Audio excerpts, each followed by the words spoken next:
Hi everybody, it's Jane from Living Skies Vintage. A few of you have expressed an interest in how I go about creating some of my collages, so I thought I'd do just a quick kind of overview. I've got some in process right now, so it might be easy for me to explain how I go about doing all of this, but it's a lot of layers and a lot of colors and a lot of gluing and a lot of cutting, but let's take a second and I'll show you what I got going on my desk. So hold on a sec. Okay, so what I've got going here is my base for my collages, and what I start off with is a sheet of mixed media paper, and then on top of it I put things like this: tissue paper, kind of torn up bits of old graph papers, magazines, old magazines. Like you can see, this is like an old book, and you can see underneath the paint there's old bits of black and white things, and you get some interesting textures, especially with the old paper, and every once in a while you'll get some serendipitous type of words and shapes popping up. And once I get all that down, and I use the I don't use Mod Podge, I use the golden matte medium.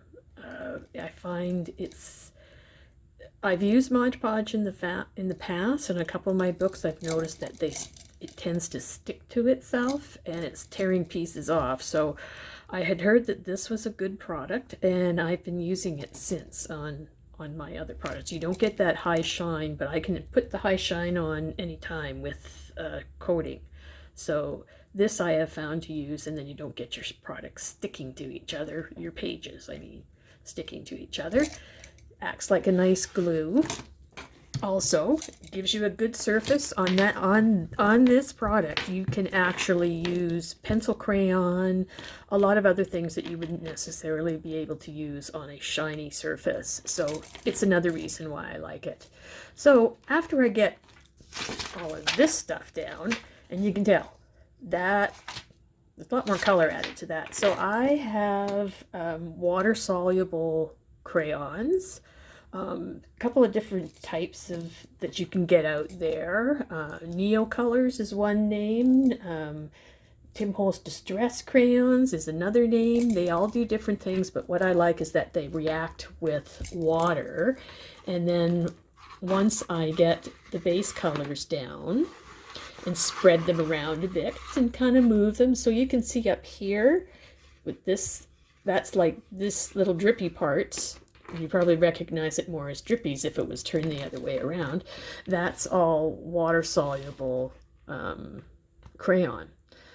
And then on top of that, I take acrylic paint, which is what you see here, this blue, copper, the white. These are paints mixed together. There's a little bit of gold paint there too.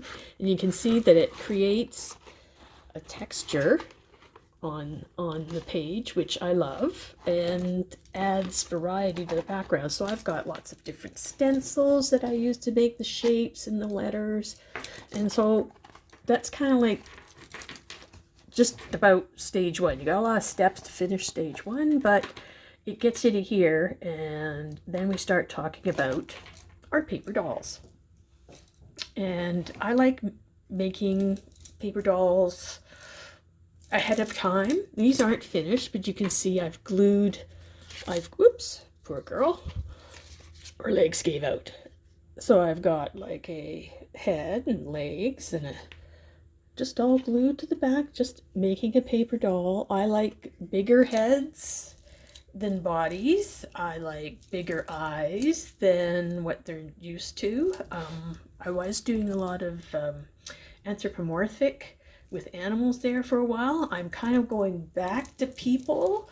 I kind of like the peoples and changing how they look with their hair and their clothes and that, rather than changing them into animals. So I'm kind of going in a different vein at the moment, but here's a couple of good possibilities.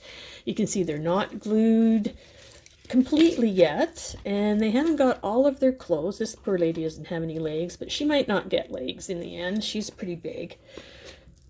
And then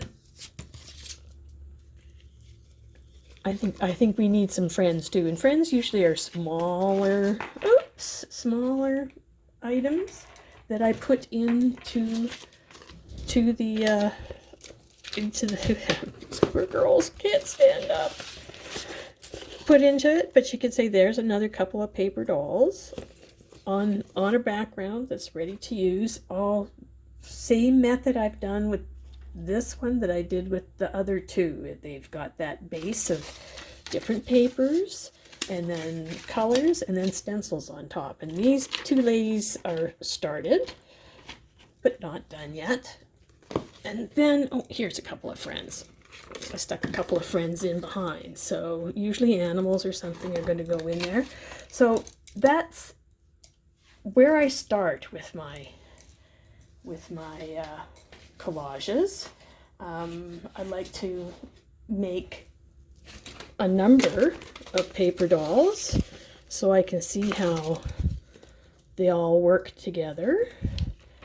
Sometimes they do and sometimes they don't, so I need to get a couple of different sizes, but I thought that this was a good one to start. This one just might end up being kind of like this, or putting her over here. I don't know. I haven't decided, but there we go. We've got a fantastic start to some new collages, and if you'd like to see me continue with this, well, please like, share, subscribe, and we'll continue with this. I've got the little address books from Jan to Panda that I want to work on too, so I'll be doing a couple more of these videos. So please like, share, subscribe, hit the thumbs up, and we'll see you again soon. Thanks everybody. Bye.